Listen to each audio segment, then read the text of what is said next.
Shalom Aleihim. Assalamualaikum. Assalamualaikum. Kembali lagi bersama dengan saya di channel Nasrani Indonesia yang terus membahas tentang agama, sains, dan juga sejarah.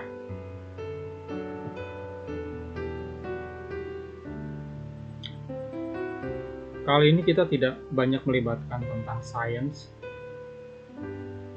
fokus ke dalam agama dan sejarah.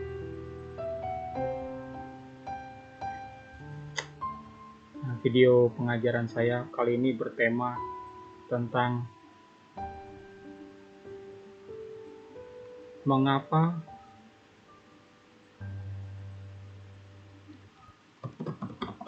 ada pengajaran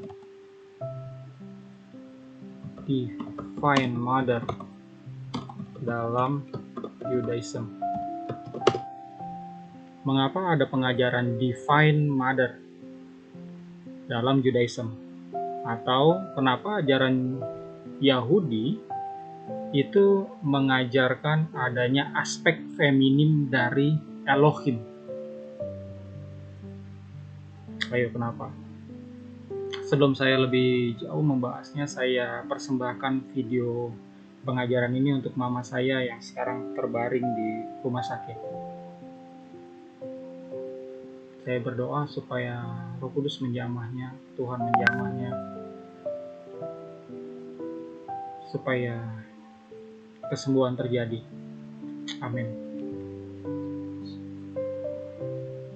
Baik, saya mulai dari saya membuka website Yahudi di myjewishlearning.com.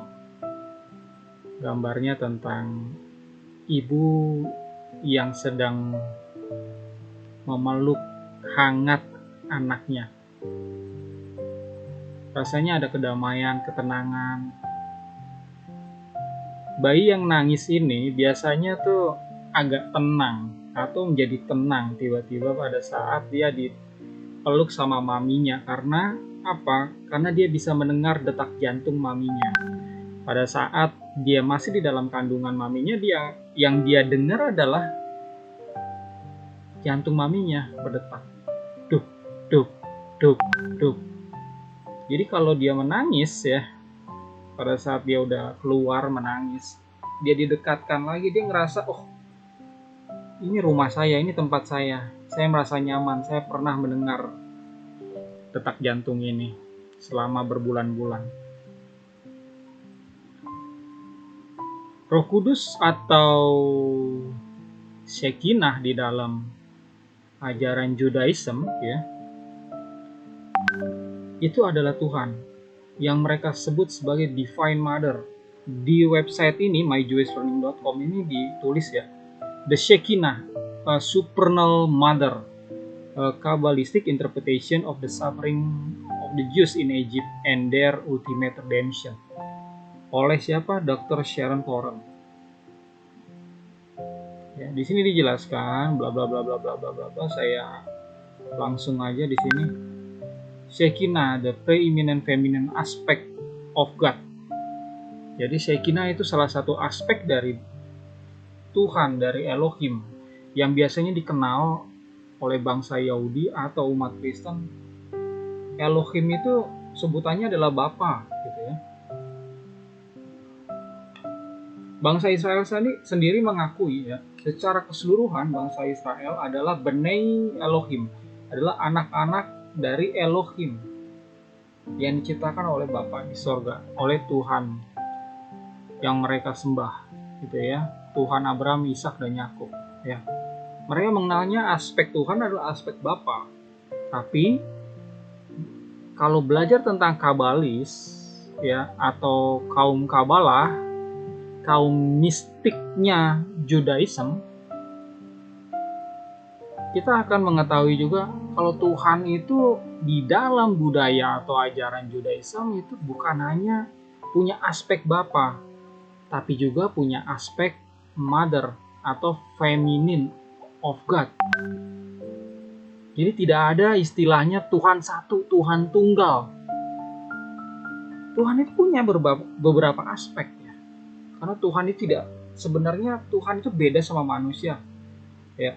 Tidak punya kelamin, maaf, penis, vagina, ya. Tapi ada hubungan kan antara Tuhan sama manusia. Manusia diciptakan segambar dengan Elohim. Ya, dengan kata lain, kalau Elohim itu punya aspek juga pria dan wanita. Kenapa dipanggil Bapa? Ya, Benei Elohim, ya, memanggil Adon. Adon itu dari bahasa Ugaritik, artinya adalah Tuhan atau Bapa. Ya. Kenapa bangsa Israel memanggil Adonai? Karena ini adalah budaya patriarki, di mana laki-laki yang memimpin. Ya, rajanya laki-laki, para imamnya laki-laki, dan pemimpin keluarga adalah laki-laki. Wanita itu menjadi milik dari laki-laki.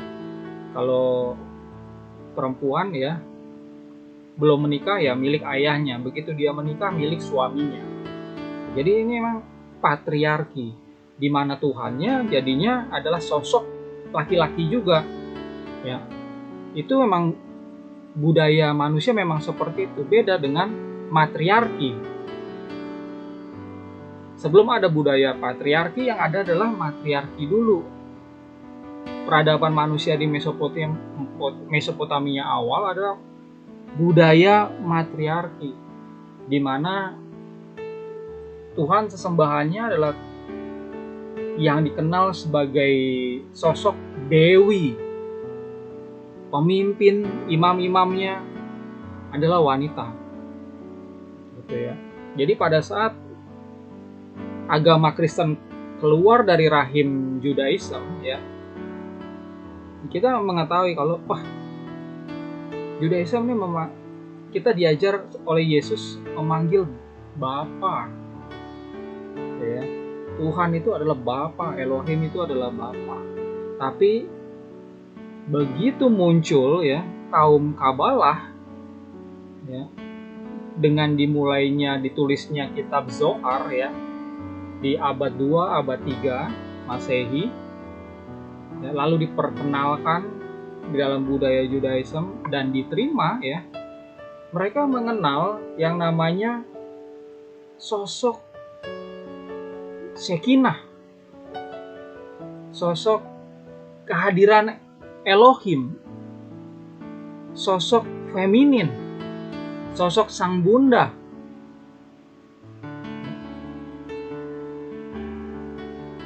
Jadi untuk saudara-saudara, rekan-rekan yang memahami kalau ini Tuhan itu hanya satu, ya, Tuhan itu tunggal, Tuhan nggak punya aspek-aspek, Tuhan nggak punya pribadi-pribadi yang lain. Ternyata nggak seperti itu, ya, ajaran Judaism. Ini saya tidak membuka website Kristen. Ini saya buka website Judaism. Coba saya buka yang lain. Dari kabat.org, ya. Di sini ada tulisannya Jewish Practice, Learning and Value, Community and Family, Inspiration and Entertainment. Pasti udah tahu, ya, kabat.org ini membahas etik and morality, tikkun olam. Ini website Judaism juga, agama Yahudi. Di sini dijelaskan who is Shekinah, siapa itu Shekinah? And what does she want from my life? She, bukan he. Apa yang dia inginkan dari hidup saya? Halo? Tuhan itu bukan cuma laki-laki, tapi juga punya aspek perempuan dalam ajaran Judaism. Di sini ditulis, ya, Shekinah is derived from the word shoken, artinya to dwell within. Artinya untuk tinggal bersama, menempati bersama. The Shekinah is God. Shekinah itu adalah Allah, adalah Elohim. As God is dwelling within. Tuhan yang berdiam di dalam. Sometimes we translate Shekinah as the divine presence, hadirat ilahi. Sama aja itu. Di dalam pujian penyembahan umat Kristen juga kan, biarkan hadiratmu turun. Ya, banyak pujian seperti itu. WL juga di dalam gereja karismatik juga sering memimpin jemaat ya, untuk mengundang hadirat Tuhan, hadirat ini ilahi datang. Sebenarnya ini Shekinah, aspek feminin. Lalu saya baca di website ini menarik ya.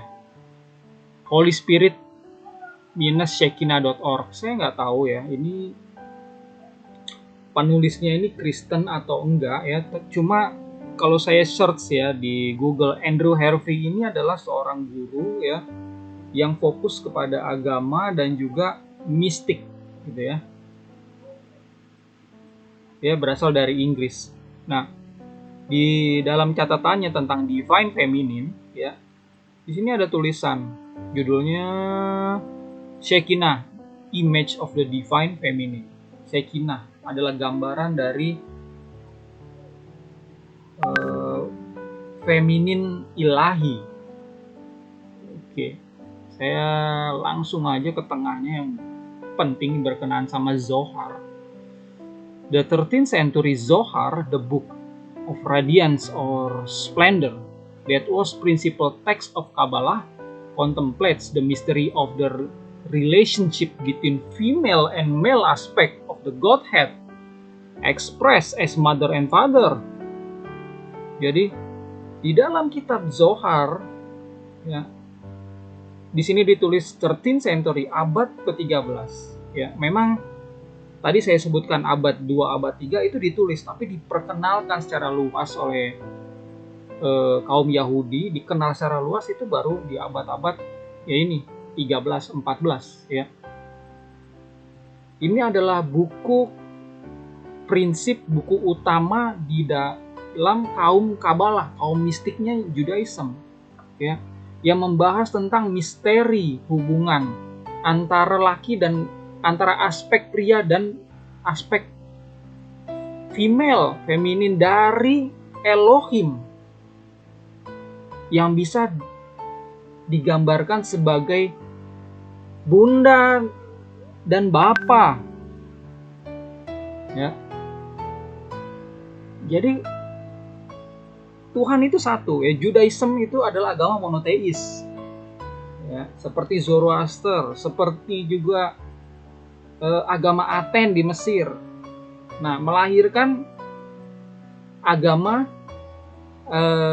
Kristen, ada juga agama Samaritan, ada juga agama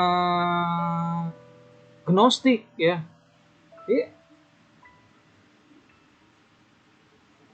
Ini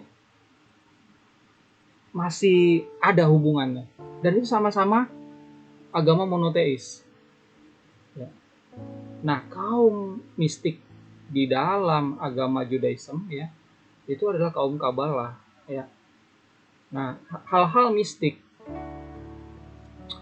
mereka itu akan dapatkan kalau mereka bertanya kepada kaum Kabbalah ini. Jadi kalau mereka baca teks Perjanjian Lama, teks kitab 5 kitab Musa ya, itu membahas hal-hal duniawi, hal-hal bagaimana manusia itu berperilaku ya. Ada aturan-aturan, perintah-perintah yang diturunkan oleh Musa ya, dari zaman ke zaman mereka adopsi, mereka pelihara, mereka lestarikan ya. Tapi perintah-perintah ini ya, itu tidak membahas tentang hal-hal mistik, tentang Elohim ya, tentang hal-hal misteri, sorga, neraka ya, hal-hal yang lain gitu ya. Ya, sifatnya spiritual, mistik itu tidak dibahas gitu. Nah, kaum Kabbalah ini membahas apa yang tersirat dari yang tersurat di dalam kitab Tanakh-nya mereka, terutama kitab Musanya mereka. Jadi mereka itu menggali apa yang tersembunyi. Nah, dari penggalian mereka dari hal yang tersembunyi, itulah muncul ajaran ini. Kalau Elohim itu punya berbagai aspek, ya. Di sini saya jelaskan lagi ya. And their emanation through all level of creation as daughter and son. Jadi ada aspek Bapa, ada aspek Mama, ada aspek anak perempuan, ada aspek anak laki-laki. Itu ada satu kesatuan. Konsep keluarga datangnya memang dari sorga, lalu diturunkan kepada manusia.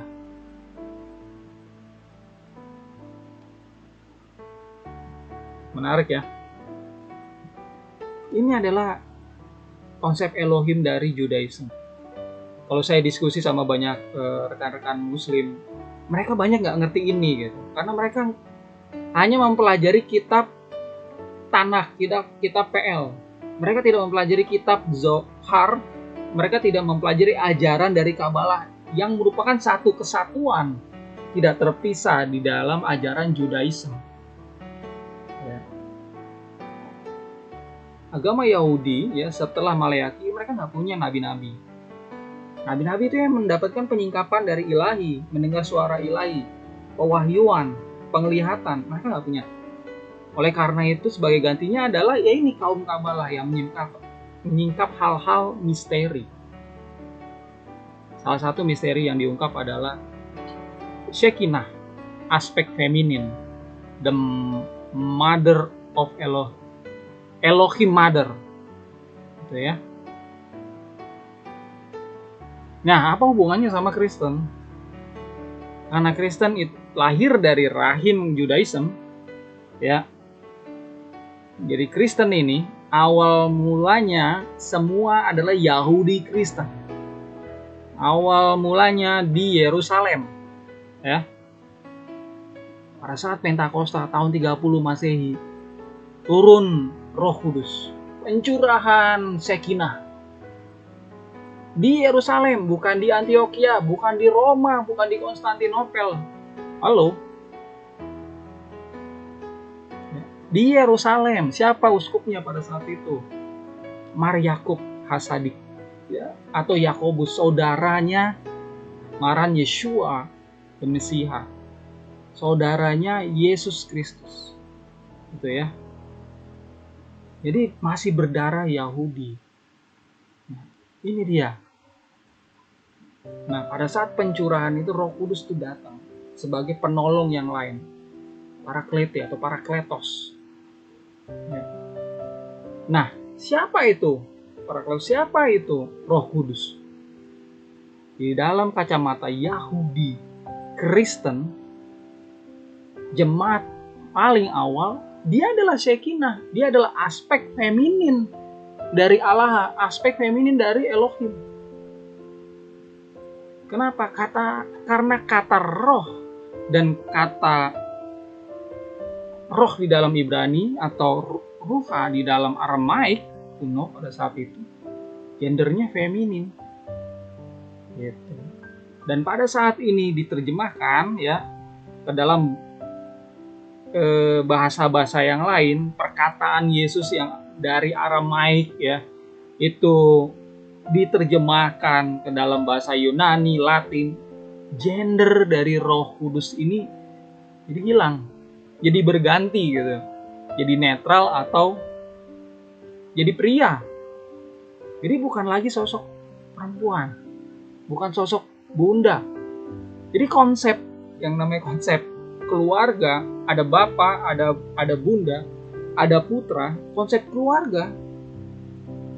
Jadi maaf, agak cacat. Yang ada adalah banyak ditampilkan Bapa, Putra, sama Roh Kudus. Jadi seakan-akan nih Bapa, anak, piara burung.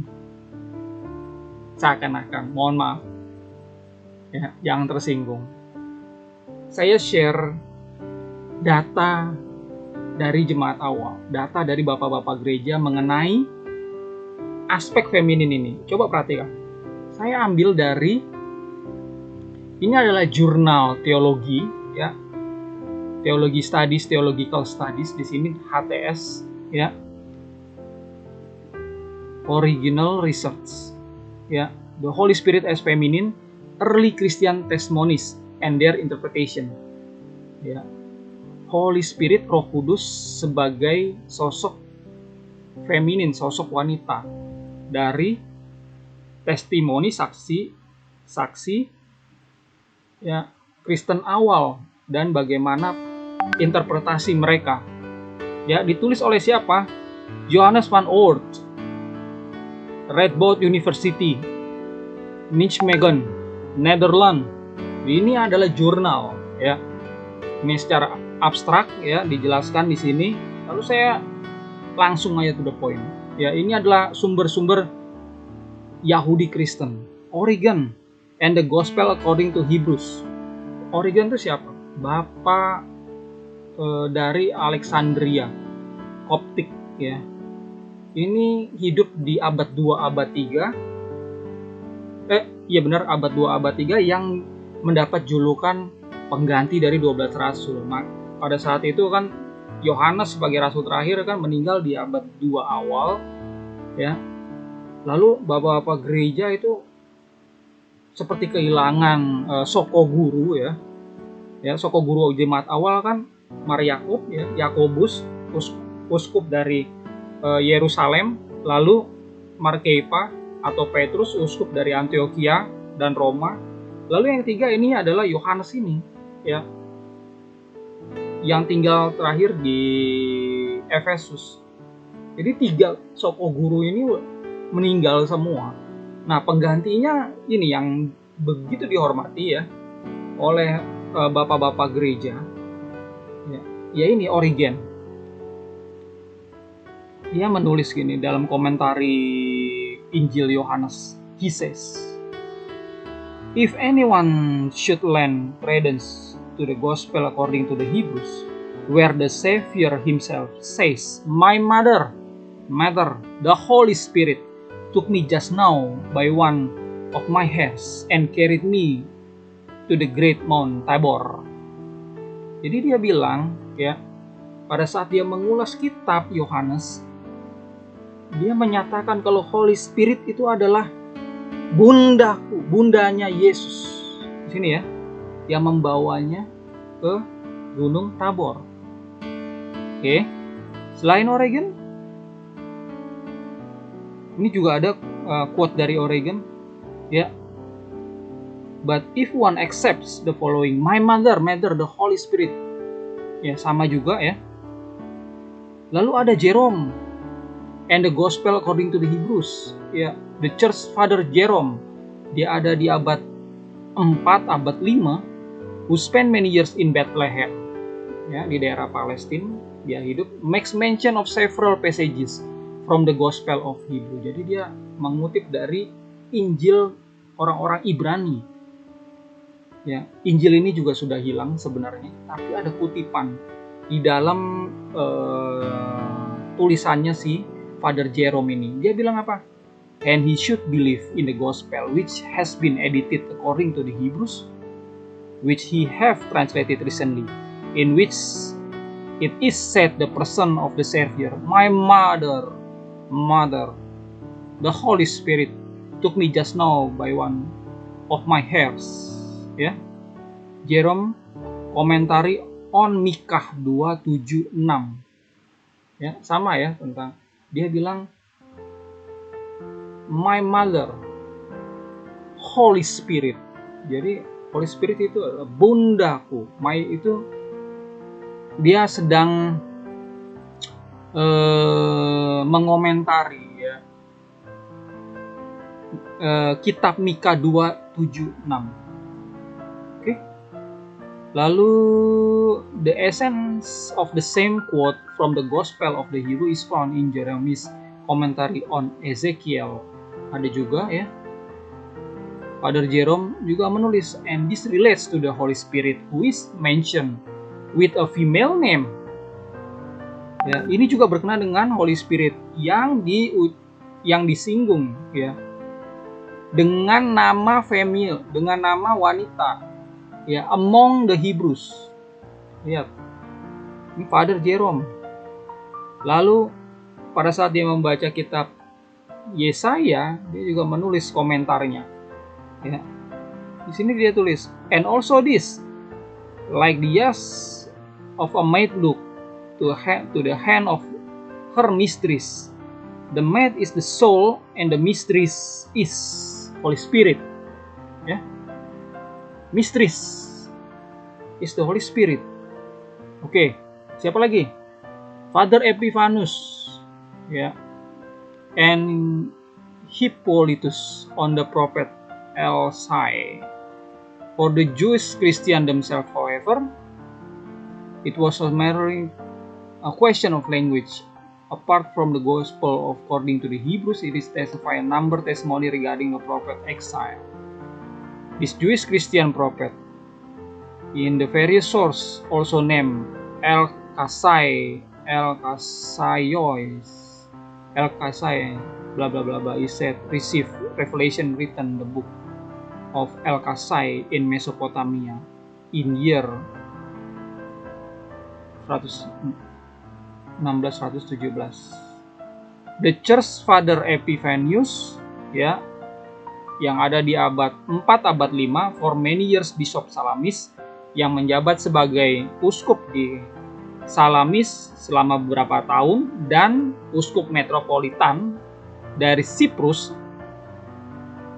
Dia mendapatkan pewahyuan sebagai berikut. Next, he described Christ as kind power and also give his dimension. And the Holy Spirit is like Christ too, but she is a female being. Ya. Jadi dari Bapak Epiphanes, ya, menulis pewahyuan yang dia dapat, ya. Kalau Holy Spirit itu seperti Mesias, tapi, ya, dia adalah sosok wanita. She is a female being. Terus later on in this book, Epiphanes report essentially the same. Sama, ya. And he supposed also that the Holy Spirit stands over against him in the shape of a female being. Jadi Roh Kudus itu berdiri di dalam wujud seorang wanita. Lalu di kitab Pseudo Clementines, ya, di sini dijelaskan juga, ya, the Jewish Christian concept of the Spirit as feminine being is by implication preserved in the one of all homilies. And Peter said, one is he who said to his wisdom, let us make a man. His wisdom, Sophia, with her, he himself always rejoice, just as with his own spirit. Ya. Jadi with her di sini, wisdom adalah her. Jadi wisdom, ya, kata gantinya adalah wanita, her, dia, ya. The text identifies wisdom with the Holy Spirit. Jadi wisdom atau kebijaksanaan itu, ya, sebagai lambang dari Holy Spirit, Roh Kudus. Ya, di dalam Ibraninya namanya Chokmah atau Sophia. Ya, kitab-kitab gnostik ini menggambarkan Sophia, gitu ya. Holy Spirit, ruah, pneuma, ya, ruah bahasa Ibrani, pneuma ini kalau nggak salah Yunani atau Latin, ya, bahasa Aramaiknya ruka, has all parallels in Jewish and Jewish Christian tradition, ya. Jadi Holy Spirit itu adalah wisdom, Chokhmah, Sophia, already in the Jewish book Wisdom of Solomon. Ya. Sini bisa dijelaskan. Jadi Holy Spirit itu female bentuknya. Lalu ada lagi Theophilus Irenaeus, ya. Ini dijelaskan, God made everything through his logos and Sophia. Lihat kan? For his logos the heavens were made him, and by his spirit all their power. Similarly, the 3 days prayer to the luminaries are types of the triad, and God and His word and His wisdom. Ya. In Greek speaking Bishop Irenaeus worked against heresies. Jadi si Irenaeus ini menulis buku tentang melawan aliran-aliran menyimpang. Dia menulis the Son and the Holy Spirit, Spiritus, the Word and the Wisdom, Sapientia. For Him were always present the Word and the Wisdom, the Son and the Spirit. Ya, sekali lagi ada wisdom yang menyatakan kalau dia adalah Holy Spirit. Wisdom itu gambarannya adalah female. Lalu ini ada kitab Gembala Hermas, kitab di abad 1 juga ya. Dia juga menjelaskan, mencatat ya. Saya langsung aja di sini ada kata Holy Spirit ya. One of these Jewish Christian features in the concept of Holy Spirit as feminine, although the shepherd of Hermas, now generally classified as the Apostolic Father, uses the word Spirit in the variety of ways. In the several cases, spirits appear to mean Holy Spirits. One of these cases is similitude, ya. 9. Where the Holy Spirit is presented in the image of 12 virgin. Jadi digambarkan kalau Roh Kudus itu sebagai gambaran dari 12 perawan gitu ya. Lalu Melito Sardis. Ini ada himne. Ya, menulis ini, Hymn the Father, you holy ones, sing to your mother, Demetri, virgins. We exalt them exceedingly. We holy ones, you have been exalted to the brides and bridegrooms. Oke, jadi suatu himne pujian kepada Bapa dan Sang Bunda. Ada lagi? Ya, source from East and West Syria. Sama ya. Nah, Gospel Thomas. Ini adalah kisah Rasul Thomas yang traveling. Ya, tahun 52 sudah menjejakkan kaki di Kerala, India. Setelah melakukan konsili Yerusalem di tahun 4950 bersama dengan para rasul yang lain. Tahun 52 pergi ke sana untuk menginjil. Nah, di sana tiba di perkampungan Yahudi karena itu adalah rute perdagangan Yahudi sampai ke India sana. Gitu ya. Jadi dia menyampaikan Injil itu kepada bangsanya sendiri yang sama bahasanya, yaitu Aramaik, gitu ya. Nah, di dalam kisah Rasul Thomas ini kitab sejarah ya kaum Nasrani Martoma yang jemaat yang ada di India, dituliskan ya jelas-jelas kalau Roh Kudus itu adalah bunda, Roh Kudus itu adalah feminin. Ya. We praise and glorify you, Christ, and your invisible Father, and your Holy Spirit, the Mother of all creation. Ya. Kami memuji, meninggikan Engkau, ya, Mesias, Father yang tidak kelihatan, dan juga Roh Kudus, Bunda dari semua ciptaan. Come, Secret Mother, come you, who are manifest in your deeds. Give joy and rest to those who are united to you. Ya. Datanglah Bunda rahasia, Sacred Mother. Datanglah, bermanifestasilah, berikanlah sukacita dan berdiamlah kepada kami yang menginginkan bersama dengan Engkau. Lalu ada lagi Gospel in Old Syria, the Oldest of Solomon, Didaskalia the Apostolic. Nah, Didaskalia ini memang kitab yang juga seperti Gembala Hermas ya, tidak di kanon, masuk ke Apokrifa. tapi didaskalia ini masuk ke dalam kanon gereja ortodok Ethiopia. Nah, ini juga cukup dihormati oleh uskup yang menghabiskan saya, Uskup Nicholas Lumbantoruan. Di sini tercatat ya, but that spirit ya, di sini dalam Syria tulis she ya. The Paraclete that my father will send to you in my name, she, dia tuliskan she. Namun dia roh ya, sang penolong yang lain yang dikirim oleh sang Bapa kepadamu di dalam namaku, dia akan mengajarmu segalanya. Dia itu pakai she, bukannya pakai he. Oke?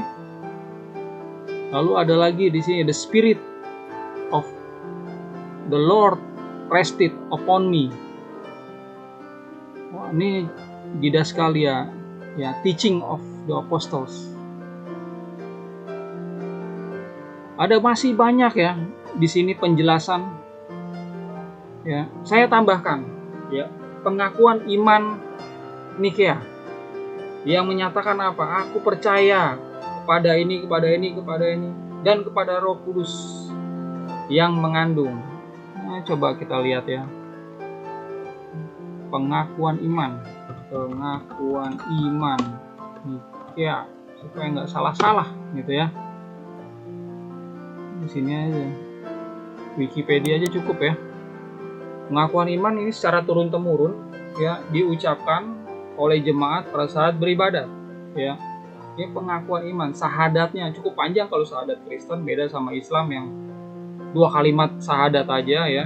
Nah, kalau Kristen ini panjang gitu ya. Kredonya cukup panjang. Kalau disingkat bagaimana? Tanda salib. Nah, itu kredonya. Katolik ya di sini. Gereja Protestan juga sebagian masih mengadopsi, tapi ada istilah-istilah yang agak berbeda. Tapi sebenarnya sumbernya sama. Aku percaya kepada satu Allah, Bapa yang Maha Kuasa, pencipta langit dan bumi dan segala sesuatu yang kelihatan dan tak kelihatan. Dan akan satu Tuhan Yesus Kristus, Putra Allah yang tunggal. Ia lahir dari Bapa sebelum segala abad. Allah dari Allah, terang dari terang. Allah benar dari Allah benar. Ia dilahirkan bukan dijadikan, sehakikat dengan sang Bapa. Segala sesuatu dijadikan olehnya. Terus ia turun dari sorga untuk kita semua dan untuk keselamatan kita. Ia dikandung dari Roh Kudus. Oke, siapa yang mengandung? Roh Kudus. Berarti Roh Kudus gambaran dari seorang bunda. Roh melahirkan roh, daging melahirkan daging. Jadi rohnya Yesus itu dikandung sama Roh Kudus, dititipkan ke rahim Bunda Maria. Nah, di situ ada daging, masuklah roh itu di dalam daging, di dalam kandungannya si Maria, lalu lahir, gitu ya. Jadilah bayi berdarah Yahudi bernama Immanuel atau Yesus Mesiha. Itu ya, kembali lagi Roh Kudus di sini ia dikandung.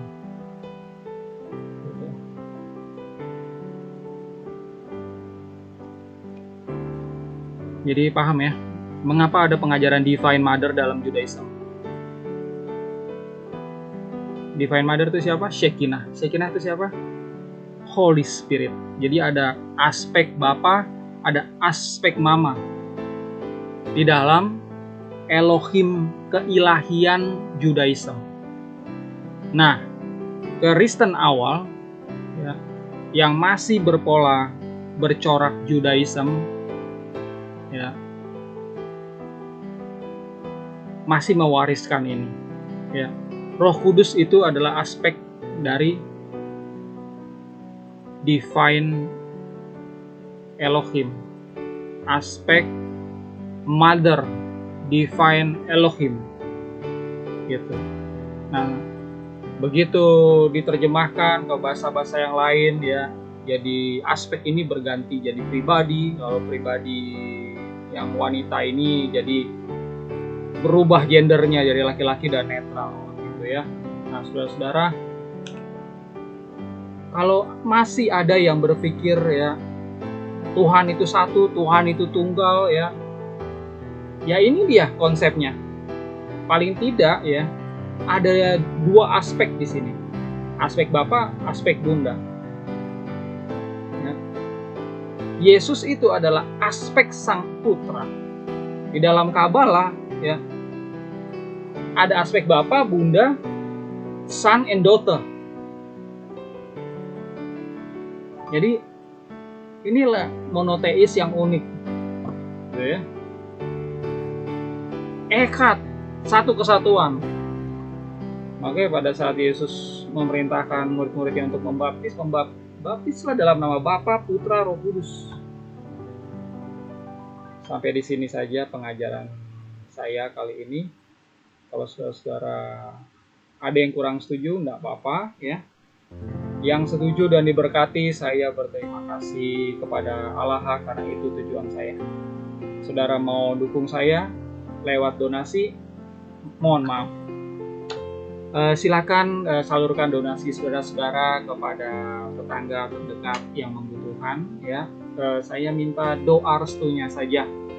Dan kalau berkenan, subscribe di channel saya. Itu saja harapan saya dari dukungan saudara-saudara. Baik, saya undur diri. Shalom Aleichem.